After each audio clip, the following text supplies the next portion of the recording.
اگر وہ کوئی 65 کا سبق بھول گئے ہوں تو ان کو پھر 2019 کا اور 18 کا سبق یاد ہونا چاہیے کہ جو ہم نے ان کو سبق دیا تھا کہ جب ان کے اپنے لوگوں کو یہ کہنا پڑا کہ ٹی از فینٹاسٹک، تو وہ جس نے ٹی از فینٹاسٹک کہا تھا تو اس کی پھینٹی بھی سب کو یاد ہے۔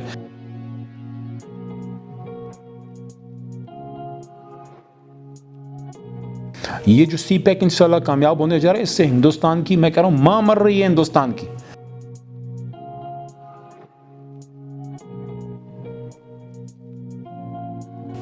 جی بسم اللہ الرحمن الرحیم، اللہم صلی وسلم وبارک علی سیدنا محمد رسول اللہ خاتم النبیین صلی اللہ علیہ وآلہ وصحبہ وسلم۔ بہت شکریہ صدیقی صاحب۔ 1971 ایک ایسا سال جو پاکستان کی تاریخ کا بڑا اہم سال ہے، جب ہمارے ملک پاکستان جو ہے وہ دو لخت ہوا۔ ایک ایسی چیز جو کہ ایک انمٹ نقوش ہیں جو کبھی بھی ہماری یادداشت سے نہیں جا سکتا۔ ہم تو ظاہر ہے اس زمانے میں تو نہیں تھے، لیکن جو کتابیں پڑھیں اور جو ہمارے بزرگ ابھی زندہ ہیں اور جو باتیں کرتے ہیں، میں سمجھتا ہوں پاکستان کی تاریخ میں ایسا افسردگی کا اور غم کا دن اور نہیں گزرا۔ اور سارا سازش تھی ہندوستان کی، اور دو بھائیوں کے بیچ میں انہوں نے مسکنسیپشن، ایک ان کے بیچ میں ایک ایسی سوچ پیدا کی، جو تفرقہ پیدا کیا، جو اب بھی وہ پیدا کرنے کی ناکام کوشش کر رہے ہیں اب موجودہ پاکستان میں۔ میں یہ سمجھتا ہوں کہ یہ وہ ایک سانحہ ہے جس سے ہمیں سیکھنا بھی چاہیے، اور جو ہندوستانی ذہنیت ہے، جو ان کی ہندوتوا تھیولوجی ہے، اور جس کا واضح ثبوت یہ ہے کہ اتنا انہوں نے پروپیگنڈا کیا کہ پتہ نہیں 93,000 یا 1 لاکھ پاکستانی فوج جناب ادھر کوئی انہوں نے ہتھیار ڈال دیے ہیں، جو ایکچوئل آپ فگر ہیں وہ کوئی 34,000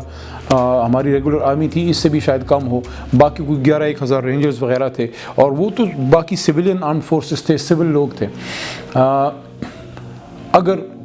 پاک فوج صبر سے کام نہ لیتی تو سویلین آبادی تو ساری مسلمان تھی، وہ تو لاکھوں لوگ شہید ہو جاتے۔ انہوں نے اپنا ایک سیکریفائس کیا ایک طرح سے۔ اور میں یہ سمجھتا ہوں کہ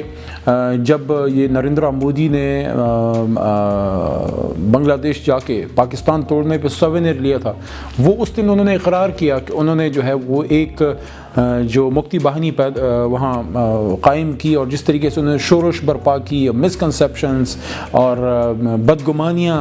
اور ریگولر آرمی ان کی مکتی باہنی کے اس میں آئی، سویلین جامے میں، سویلین کپڑوں میں ان کی ریگولر آرمی آئی، اور انہوں نے وہاں پہ وہ ظلم کیے، بلکہ ایک طرح سے آ کے ظلم بھی وہ کرتے تھے، ڈالتے بھی پاکستان کے اور ہمارے پاک فوج کے سر پہ تھے۔ میں یہ سمجھتا ہوں کہ ہمیں اس واقعے سے سیکھنا چاہیے۔ ہندوستان اس کے بعد بھی باز نہیں آیا۔ میں سمجھتا ہوں کہ یہ جو ابھی 16 دسمبر آ رہا ہے، اس پہ ہمیں سوچنا چاہیے کہ کیا وہ واقعہ تھا کہ جب یہ ابھی 16 دسمبر 2014 کو ہمارے بچوں کو جو مارا گیا آرمی پبلک اسکول میں، اس سے پہلے آپ اجیت دووال کی جو ڈاکٹرائن ہے اس پہ آپ اگر نظر ڈالیں تو کیا انہوں نے کہا نہیں تھا کہ ہم پاکستان کو تکلیف دیں گے، پاکستان سے جو ہے پاکستانیوں کو ہم سبق سکھائیں گے؟ تو ہم ذرا اپنی آنکھیں کھولیں نا کہ یہ ایک نیکسس ہے ہندوستان کا، پھر ادھر سے اسرائیل کا، یہ سارا نیکسس ہے پاکستان کے خلاف۔ لیکن مجھے اپنی قوم پہ اعتماد ہے، مجھے اپنی پاک فوج پہ اعتماد ہے، مجھے اپنے اداروں پہ اعتماد ہے، مجھے پاکستان کے نوجوان پہ اعتماد ہے کہ انشاءاللہ میں جب جوان ہو رہا تھا اور اب جو ایک نسل جوان ہو رہی ہے، میں اگر پیچھے 20 سال پیچھے مڑ کے دیکھوں، الحمدللہ آج کی نوجوان نسل اویئر ہے۔ اور میں اپنی پاک فوج کو بھی کہنا چاہتا ہوں، جو ہمارے ادارے ہیں ان کو بھی کہنا چاہتا ہوں، آپ یہ نہ سمجھیں کہ آپ 5-6 لاکھ ہیں۔ میں تو دشمن کو بھی یہ کہتا ہوں کہ ہماری فوج 6 لاکھ نہیں ہے، 7 لاکھ نہیں ہے، 8 لاکھ نہیں ہے، ہماری فوج، ہمارے ادارے جو ہیں وہ 22 کروڑ ہیں۔ جب پاکستان پہ آنچ آتی ہے، پھر یہاں پہ کوئی نون لیگی پی ٹی آئی نہیں ہوتا، کوئی پیپلز پارٹی نہیں ہوتی، پھر صرف پاکستانی ہوتے ہیں۔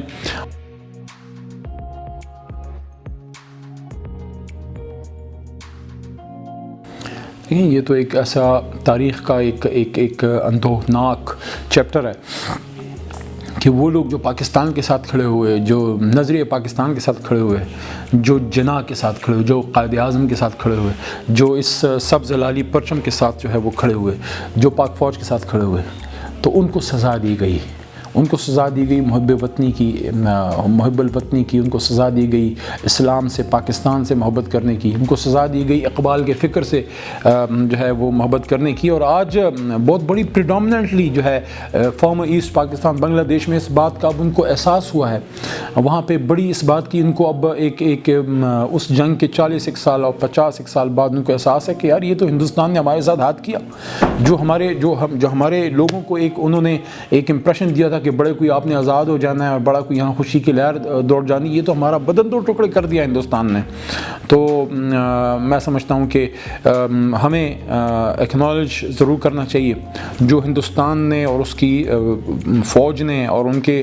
جو ہے وہ مکتی باہنی کے غنڈوں نے جو بہاریوں کے ساتھ کیا، جو اس زمانے میں ان لوگوں کے ساتھ کیا جس نے پاک فوج زندہ باد، پاکستان زندہ باد، اسلام زندہ باد کا نعرہ لگایا، ان کو تہ تیغ کیا گیا، ان کے بچوں کے سر کاٹے گئے، خواتین کو بے عزت کیا گیا، میس ریپس کیے گئے، اور اس کا پھر جو ہے الزام بھی یہ دیکھیں کہ کتنی زیادتی ہے کہ الزام بھی ان لوگوں کے سر دیا گیا جو ان کو بچا رہے تھے، جن کے لیے وہ آواز اٹھا رہے تھے۔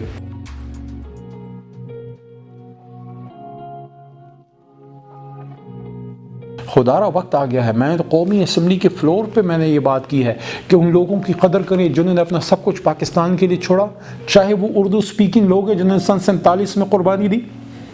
سب سے بڑی قربانی جان کی بھی نہیں ہوتی صدیقی صاحب، جان سے بڑی بھی ایک قربانی ہے، وہ عزت کی ہے۔ جان چلی جائے تو کوئی بات نہیں ہے، وہ ایسی ایک دن جانی ہے، عزت چلی جائے پھر کبھی واپس نہیں آتی، اور انہوں نے اپنی بچیوں کی قربانیاں دی ہیں۔ ہماری بچیوں نے، ہماری مسلمان بچیوں نے اپنی زندگی جو ہے وہ کنویں میں چھلانگیں لگا کے، اور یہ راوی سرخ نہیں تھا جب پاکستان آزاد ہو رہا تھا، یہ وہاں سے جو دریا آ رہے تھے وہ سرخ نہیں تھے، مسلمانوں کے سرخ نہیں تھے، تو یا تو سن 47 میں وہ قربانی دی ہمارے مہاجروں نے، اردو سپیکنگ لوگوں نے، یا پھر سن 71 میں ان بہاریوں نے اور ان لوگوں نے جو پاکستان کے لیے جنہوں نے آواز اٹھائی۔ ہندوستان نے تو جو کیا سو کیا، ہم نے ان کے ساتھ کیا کیا؟ ہم بھی اپنے گریبان میں جھانکیں، ان کو وہ عزت دیں، ان کو وہ وقار دیں، وہ رسپیکٹ دیں جس کے وہ اہل ہیں۔ جن لوگوں نے پاکستان زندہ باد، پاک فوج زندہ باد کا نعرہ لگایا سن 71 میں، اور انہوں نے بھارتی سنگینوں کا اور بھارتی سرماؤں کا اور بھارتی غنڈوں کا مکتی باہنی کے اس میں ایک فساڈ میں، ان کے ایک جامع میں سامنا کیا، جنہوں نے وہاں اپنی جانوں کی قربانی دی، کیا ان کو ہم نے یہاں ایکنالج کیا؟ کیا ان کو وہ عزت ہم نے دی؟ میں سمجھتا ہوں وقت آ گیا ہے کہ ہم ان کو وہ عزت ایز اے ریاست دیں، ایز اے حکومت دیں۔ میں تو بارہا اس کے لیے بات بھی کی ہے، میں سمجھتا ہوں کہ ان کی ان قربانیوں کو باقاعدہ ایکنالج کیا جانا چاہیے۔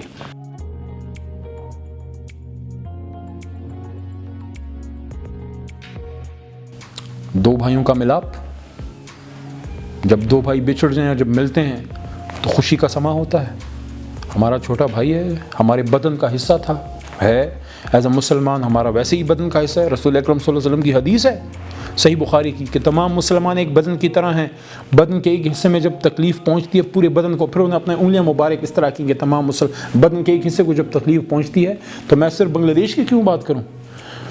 اگر بنگلہ دیش میں ڈھاکہ میں وہاں کوئی مسلمان کو تکلیف پہنچتی ہے تو علی محمد کو اسلام آباد میں دکھ ہوتا ہے، ساتھ میں کابل میں جب کوئی مسلمان کو تکلیف ہوتی ہے تو بھی ہمیں دکھ ہوتا ہے۔ جو میسج پاکستان کا ہے اس ریجن کے لیے وہ پیس کا ہے۔ یہ جو سی پیک انشاءاللہ کامیاب ہونے جا رہا ہے، اس سے ہندوستان کی، میں کہہ رہا ہوں ماں مر رہی ہے ہندوستان کی،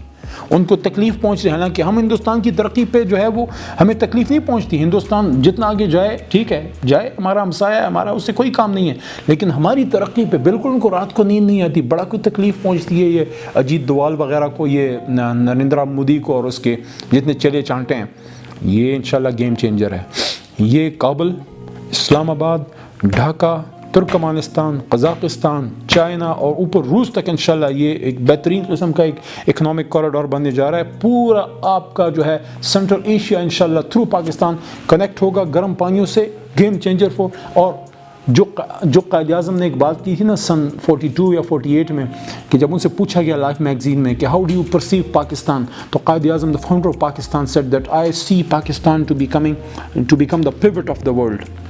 تو انشاءاللہ پاکستان پیوٹ بنے گا۔ تھوڑا سا بس ہمیں اتفاق و اتحاد کی ضرورت ہے، قائد اعظم کے فرمان کے مطابق کہ ایمان، اتحاد اور تنظیم۔ اگر اتحاد ہے، ایمان ہے، تنظیم ہے، تو انشاءاللہ اس جیسے 10 نریندرا مودی اور 10 ہندوستان آ جائیں، ہمارا بال بھی بہکا نہیں کر سکتے۔ بس صرف یہ احساس کریں کہ کہاں میں نے سیاست کرنی ہے اور کہاں میں نے ریاست کو بچانا ہے۔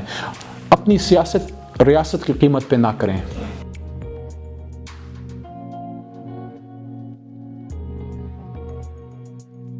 5th جنریشن وارفیئر ہمارے خلاف لڑی جا رہی ہے، اس سے انکار نہیں ہے۔ میں پختونوں کو، بلوچ کو، پاکستانیوں کو، پنجاب کو، سندھیوں کو یہ کہنا چاہتا ہوں، اپنی بات نہیں، میں ان کو اشفاق احمد مرحوم کی بات کرنا چاہتا ہوں۔ اشفاق صاحب نے ایک بات کی تھی، ان کی ویڈیو پہ ریکارڈ ہے اور زاویہ میں بھی ہے، انہوں نے کہا تھا پاکستانیوں اس پاکستان کی قدر کر لو، یہ صالح علیہ السلام کی اونٹنی کی طرح ہے، اللہ ناراض ہو گیا پھر کچھ نہیں ہاتھ آئے گا۔ لیکن میں پاکستانیوں کو کہنا چاہتا ہوں خدا نخواستہ ہم پہ سخت وقت آ گیا, کوئی ہمارے لیے نہیں آئے گا, کوئی ہمیں پناہ نہیں دے گا. ہماری پناہ ہی پاکستان ہے, پاکستان ہماری ماں ہے, اس کی قدر کر لو. چاہے کوئی فوجی ہو, چاہے کوئی سویلین ہو, پاکستان زندہ باد کا نعرہ لگاؤ, باقی نعرے جو ہیں وہ ثانوی ہیں.